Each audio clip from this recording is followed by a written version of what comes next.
അനന്തരം മൂന്നാം ദിവസം ഗലീലയിലെ കൊച്ചിനെ പട്ടണത്തിൽ ഒരു കല്യാണ വിരുന്നുണ്ടായിരുന്നു. യേശുതമ്പുരാനും മാതാവും അവിടെ ഉണ്ടായിരുന്നു.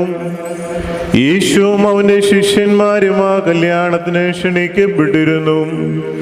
വീഞ്ഞ് തികയാതെ വന്നപ്പോൾ യേശുതമ്പുരാന്റെ മാതാവ് അവനോട്, ഇവർക്ക് വീഞ്ഞില്ല എന്ന് പറഞ്ഞു. യേശുതമ്പുരാൻ അവളോട്, സ്ത്രീയെ, എനിക്കും നിനക്കും എന്ത്? എന്റെ സമയം ഇനിയുമായിട്ടില്ല എന്ന് പറഞ്ഞു. മാതാവ് പരിചാരകന്മാരോട്, അവൻ പറയുന്നത് പോലെ ചെയ്യുവീൻ എന്ന് പറഞ്ഞു.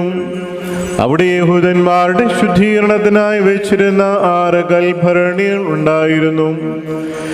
അവ 2-3 പറ വീതം കൊള്ളുന്നവയായിരുന്നു. യേശുതമ്പുരാൻ അവരോട്,